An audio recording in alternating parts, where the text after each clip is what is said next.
Welcome to my YouTube channel competition study point. आप सभी लोगों का स्वागत है। आज का जो वीडियो है हम लोग राजस्व लेखपाल से संबंधित कुछ प्रश्न करेंगे, साथ ही साथ सम चतुर्भुज के बारे में बात करेंगे। तो चलिए समय ना गवाते हुए हम लोग शुरू करते हैं आज का वीडियो। ये सन 2015 में जो राजस्व लेखपाल भर्ती परीक्षा हुई थी, इसमें जो प्रश्न पूछा गया है, हिंदी के जो प्रश्न पूछे गए हैं उसमें से कुछ कठिन प्रश्न मैंने इसमें छांट के रखे हैं। तो चलिए शुरुआत करते हैं पहले प्रश्न से। दिया गया है वह अगले साल आएगा, इस वाक्य में कौन सा कारक है? यहाँ कारक लिख गया है, कारक कौन सा है? तो इसका सही आंसर होगा इसका सही आंसर जो होगा वो होगा आपका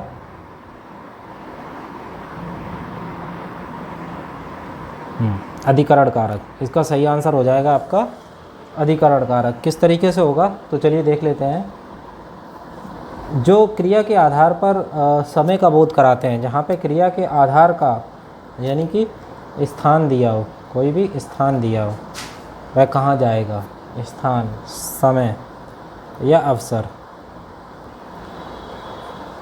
इन तीन चीज़ों का बोध जो कराते हैं वहाँ पे आपका अधिकरण कारक हो जाता है। ठीक है। इसके बाद जैसे यहाँ पे साल का बोध हो रहा है, वह अगले साल आएगा, तो आपका कौन सा हो गया? अधिकरण कारक। इसके अलावा जहाँ पे अलगाव हो, किसी चीज़ से अलग हो रहे हो, वहाँ पे अपादान कारक आपका हो जाता है। ठीक है। और जो संबंध, दो पदों का पारस्परिक संबंध बताया जा रहा हो, वहाँ पे आपका संबंध कारक हो जाएगा। इसी तरह कर्म कारक जो है, जहाँ पे क्रिया से प्रभावित होने वाले जहाँ से क्रिया से प्रभावित हो रहा हो कोई चीज़, तो वहाँ पे कर्म कारक हो जाता है। ठीक है। तो यहाँ पे आपका समय का बोध हो रहा है, इसलिए इस वाक्य में कौन सा कारक होगा? अधिकरण कारक होगा। ठीक है। नेक्स्ट, विलोम शब्द पूछे गए थे तो इस प्रश्न में तो पूछा गया था उदय का विलोम क्या होगा। तो उदय का विलोम आपका क्या हो जाएगा? अस्त। उदय माने होता है उगना और अस्त माने डूबना, तो उदय का विलोम आपका अस्त हो जाएगा। जैसे लाल का विलोम आपका हरा हो जाएगा। भाषित का विलोम क्या हो जाएगा? आपका अभाषित हो जाएगा। ठीक है, अभाषित हो जाएगा। इसी प्रकार बलिष्ठ का विलोम क्या हो जाएगा? आपका दुर्बल हो जाएगा। और अस्त का विलोम क्या होगा? आपका उदय होगा। ठीक है। नेक्स्ट देखते हैं, निम्न में से कौन सा वाक्य जो है भविष्य काल में है? तो मैं आपकी प्रतीक्षा करूँगा, ये वाक्य आपका भविष्य काल में हो। मैंने एक पेड़ काट लिया है, ये भूतकाल में है। मैं पढ़ने वाला था और मैं आपका आभारी हूँ, ये सारे अलग अलग वाक्य हैं। ठीक है। भविष्य में होने वाली जो जहाँ पे गा गी गे आ जाते हैं, गा गी गे, तो वहाँ पे आपका भविष्य काल हो जाता है। ठीक है। ऊँट के मुंह में जीरा, तो इस मुहावरे का अर्थ क्या होगा? बहुत अधिक खाने वाले को बहुत कम देना। ऊँट के मुंह में जीरा, यानी ऊँट के मुंह में जीरा होता है बहुत अधिक खाने वाले को बहुत कम देना। जानवर को दवाई देना, ये नहीं होगा। बड़े प्राणी को सांत्वना देना, ये भी नहीं होगा। बहुत बड़े प्राणी का भोजन बनना, ये भी नहीं होगा। जूते चाटना, इसका सही अर्थ होगा खुशामद करना। जूते चाटना का मतलब क्या होता है? खुशामद करना। ठीक है। इसी प्रकार अगला देखते हैं, ऐसा व्यक्ति जिसके आने का दिन और समय पहले से निश्चित नहीं होता है, उसे हम लोग क्या कहते हैं? अभ्यागत, गणमान्य, अतिथि या असामयिक। तो यहाँ पे होगा ऐसा व्यक्ति जिसके आने का दिन और समय पहले से निश्चित ना हो, उसे हम लोग अतिथि कहते हैं। क्या कहते हैं? अतिथि। ठीक है। अभ्यागत होता है जो व्यक्ति किसी से मिलने या भेंट करने आता है, वो अभ्यागत कहलाता है। गणमान्य होता है जो प्रतिष्ठित होता है। असामयिक जो दिए गए उचित समय से पहले या बाद में आता है, वो असामयिक कहलाता है। अगला देखते हैं, इस वाक्य को त्रुटि इसमें ढूंढनी है। मुझे कल 2 किलो लीची खरीदने हैं, तो यहाँ पे इस वाक्य में जो लीची है वो स्त्रीलिंग है, तो यहाँ पे हो जाएगा मुझे 2 किलो लीची खरीदनी है। क्या हो जाएगा? 2 किलो लीची खरीदनी, तो तीसरे उसमें गलती हो जाएगी, गलत हो जाएगा। आगे देखते हैं, प्रमत्त का स्वेच्छाचारी। तो प्रमत्त का एक अर्थ तो होता है स्वेच्छाचारी और दूसरा अर्थ होता है उन्मत्त। दूसरा अर्थ हो जाता है आपका उन्मत्त या फिर नशे में चूर, मस्त, पागल, बावला, मस्त, पागल, ये हो जाता है प्रमत्त का। ठीक है, या नशे में चूर। अगला देखिए, रीत्य अनुसार का संधि विच्छेद क्या होगा? तो रीत्य अनुसार में का संधि विच्छेद, सही संधि विच्छेद आपका रीति प्लस अनुसार हो जाएगा। यहाँ पे ई और आ का मिलके या बन जाता है, तो रीत्या अनुसार। अगला देखते हैं, अखियाँ हरि दर्शन की भूखी, कैसे रहे रूप रस रांची, ए बतियाँ सुन सूखी। तो इस पंक्तियाँ दी गई हैं, इनमें कौन सा श्रृंगार रस है? तो इसमें कौन सा है आपका वियोग श्रृंगार रस। अखियाँ हरि दर्शन की भूखी, तो यहाँ पे जो है वियोग श्रृंगार रस है। ठीक है, तद्भव छांटो, इसमें से कौन सा तद्भव है? देखो, प्रांगण, उद्वेग और आश्रम, ये तत्सम है। आपका प्यास जो है ये तद्भव है, इसका जो है तत्सम क्या होगा? इसका तत्सम हो जाएगा आपका पिपासा। क्या हो जाएगा? पिपासा। ठीक है, नेक्स्ट देखते हैं, काली घटा का घमंड घटा, इसमें कौन सा अलंकार है? तो इसमें आपका यमक अलंकार हो जाएगा। काली घटा का घमंड घटा में आपका यमक अलंकार हो जाएगा। क्यों? क्योंकि यहाँ पे घटा शब्द जो है बार बार आया है, जिसका दो अलग अलग अर्थ हैं, इसलिए यहाँ पे यमक अलंकार है।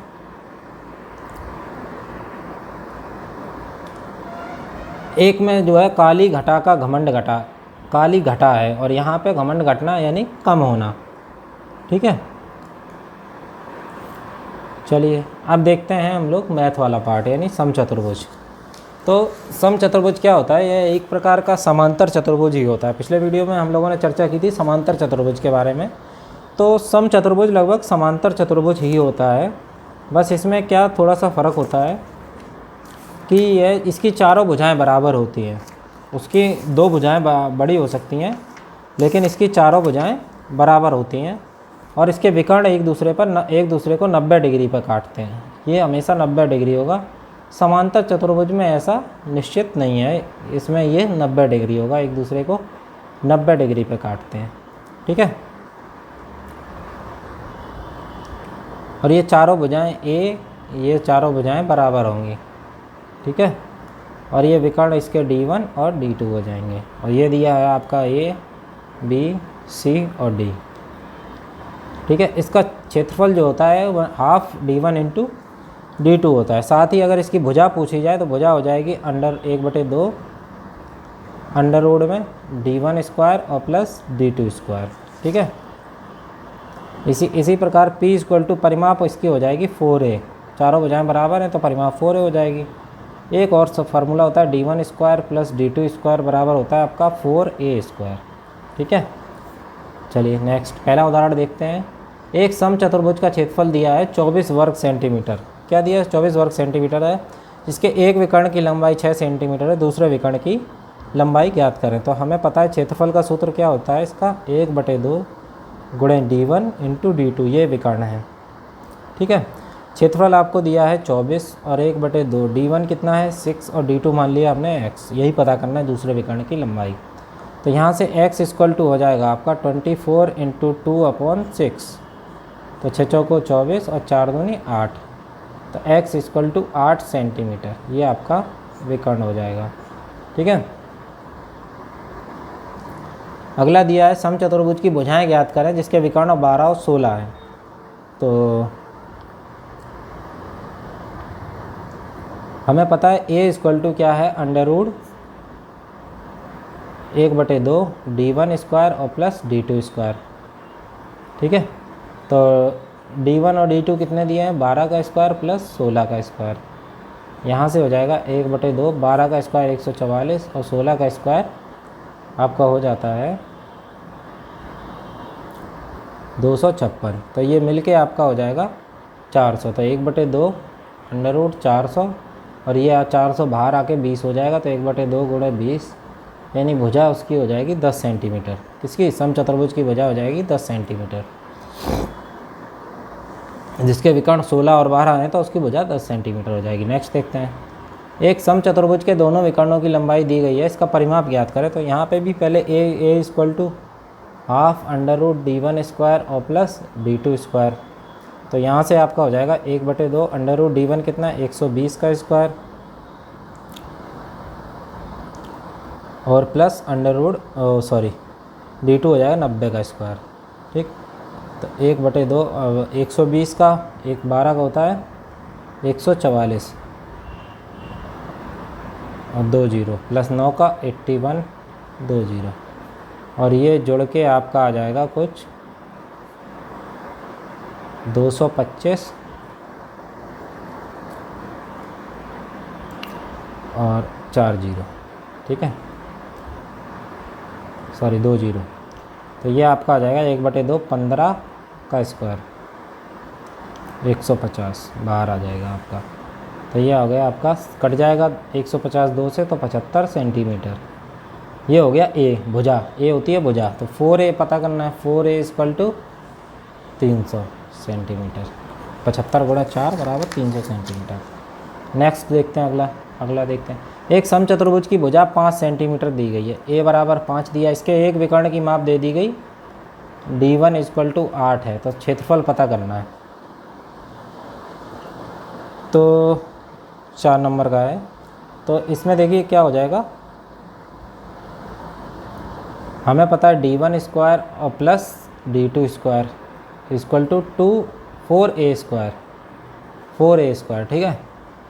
तो D1 कितना दिया, 8, तो 8 का square 64 plus D2 square = 4 × A square यानी 25। तो D2 स्क्वायर बराबर 100 - 64 यानी D2 स्क्वायर बराबर 36, यानी D2 बराबर 6। तो D2 बराबर 6 सेंटीमीटर। और क्षेत्रफल होता है 1/2 D1 × D2। तो 1/2 D1 कितना है, 6 और 8, 48/2 यानी 24 सेंटीमीटर आपका स्क्वायर। ये होगा समचतुर्भुज का क्षेत्रफल। नेक्स्ट देखते हैं। समचतुर्भुज का क्षेत्रफल आपको दे दिया गया है, एरिया = 256 सेंटीमीटर स्क्वायर। एक विकर्ण दूसरे का आधा है, एक x है और एक x/2 है, या एक 2x है और एक x है, ठीक है, ये दे दिया गया है। अब देखते हैं इसका परिमाप और विकर्ण का योग ज्ञात कीजिए। परिमाप और विकर्ण का योग ज्ञात कीजिए। तो क्षेत्रफल A = क्या हो जाएगा, 256 बराबर हो जाएगा, अगर निकालें तो 1/2 × 2x × x, ठीक है। तो यहाँ से आपका निकल आएगा 256 × 2/2 x स्क्वायर। तो x स्क्वायर बराबर 256 आ जाएगा, तो x = 16, ठीक है। तो यहाँ से आपका x एक D1 हो गया आपका 16, और यहाँ से D2 हो गया आपका 32, ठीक है। D1 D2 पता चल गया। तो क्षेत्रफल परिमाप निकालना है।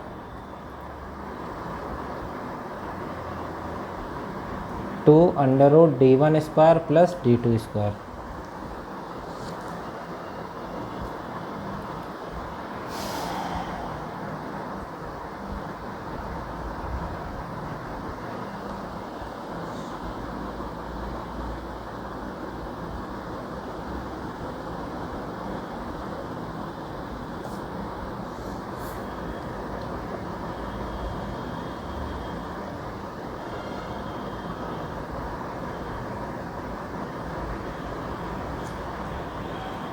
यहाँ से आपका 4A बराबर क्या होता है, √D1 square plus D2 square.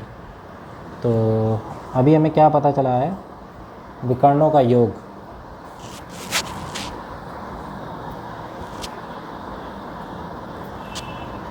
यहाँ से √16 का स्क्वायर और प्लस D2 कितना है आपका,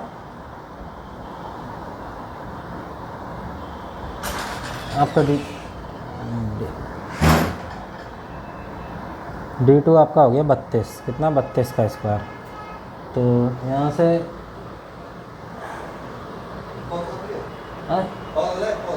नहीं, यहाँ से D2 स्क्वायर कितना हो जाएगा, 16 स्क्वायर प्लस 32। तो ये 32 का 16 का हो जाएगा 256, 16 का हो जाएगा 1024, ठीक है। 4A = अंडर में ये 256 + 102424। A = आपका आ जाएगा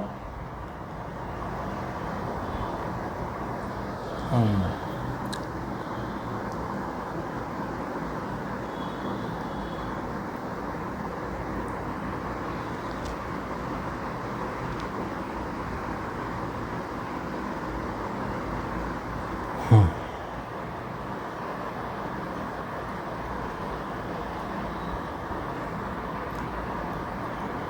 अंडर रूट में आपका आ जाएगा 1280।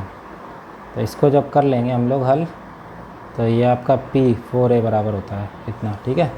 तो ये P इक्वल टू आपका आ जाएगा 71.55 सेंटीमीटर स्क्वायर।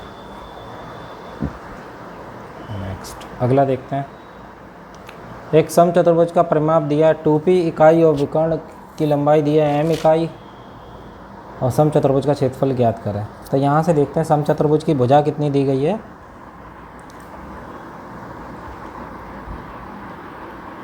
2p/4 ये भुजा हो जाएगी आपकी, यानी कि p/2 भुजा हो जाएगी, ठीक है।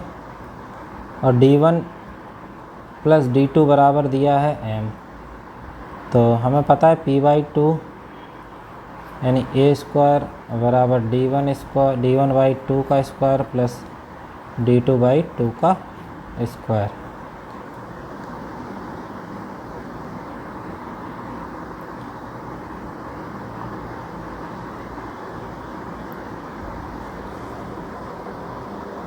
यहाँ से अगर हम लोग निकालें तो हमें पता चल जाएगा p² बराबर d1² प्लस d2², ठीक है।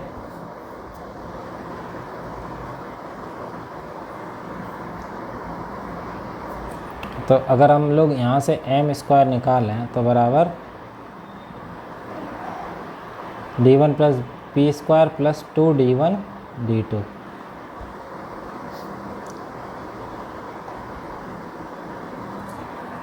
क्यों? क्योंकि m बराबर क्या होता है, d1 + d2 दिया है, इसका स्क्वायर करेंगे तो d1² प्लस d2² आ जाएगा। ये बराबर क्या होगा, d1² प्लस d2²। इसकी जगह पे हम लोगों ने p रख दिया प्लस 2d1 d2 m²। तो यहाँ से आप लोग अगर d1 d2 निकालें तो d1 d2 बराबर m² माइनस p²/2। तो समचतुर्भुज का क्षेत्रफल होता है 1/2 d1 × d2। तो 1/2 d1 × d2 बराबर हो जाएगा कितना, m² माइनस p²/4। ये हो जाएगा क्षेत्रफल, समांतर चतुर्भुज का क्षेत्रफल, ठीक है। चलिए, एक समचतुर्भुज का परिमाप दिया 146 और इसका विकर्ण दिया है इतना, तब दूसरा विकर्ण निकालना है। तो परिमाप बराबर क्या होता है, हम लोग जानते हैं परिमाप बराबर 4 × भुजा बराबर 4 × 1/2 × √d1² प्लस d2²। तो यहाँ से 2 √d1² और प्लस d2²। तो यहाँ से हो जाएगा आपका परिमाप है 146 बराबर 2 √, एक विकर्ण है 55 का स्क्वायर प्लस दूसरा विकर्ण d2²। तो यहाँ से 146 में 73 बराबर √55 का स्क्वायर होता है आपका। अगर इसका 55 का स्क्वायर प्लस d2² अगर इसको कर दें स्क्वायर तो ये आ जाएगा आपका 55² से ये आपका आ जाएगा d2 बराबर 73 का स्क्वायर माइनस 55 का स्क्वायर। तो ये आपका हो जाएगा 128 × 18 बराबर, और d2 बराबर आ जाएगा आपका 48 सेंटीमीटर, ठीक है।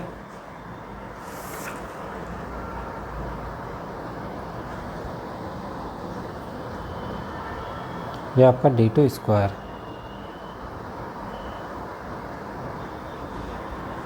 तो d2 आपका आ जाएगा यहाँ पे 48, क्योंकि d2² बराबर 128 × 18। नेक्स्ट देखते हैं। दिया एक समचतुर्भुज का परिमाप 40 है, इसका एक कोण 60 है, तब इसका क्षेत्रफल बताइए। तो समचतुर्भुज कुछ इस तरीके से बना है, ये बना है 60 और ये भी 60, A B C और D, ठीक है। तो भुजा इसकी दी गई है कितनी, भुजा हो जाएगी आपकी 40/4 यानी 10, ठीक है। और इसका एक कोण 60 है, तो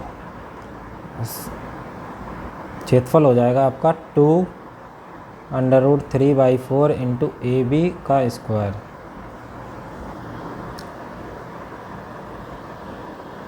क्योंकि एक त्रिभुज का क्षेत्रफल √3/4 इंटू AB स्क्वायर भुजा स्क्वायर होता है। तो 2 इंटू √3/4 इंटू AB हो जाएगा आपका 10 × 10। तो ये आपका हो जाएगा, ये कट जाएगा। ठीक, इस एक त्रिभुज का क्षेत्रफल कितना होगा √3/4 इंटू ए भुजा स्क्वायर। तो यहाँ से हो जाएगा आपका 2 त्रिभुज है, 2 × 3/4 इंटू भुजा स्क्वायर। तो यहाँ से आपका हो गया √3 50√3 सेंटीमीटर स्क्वायर।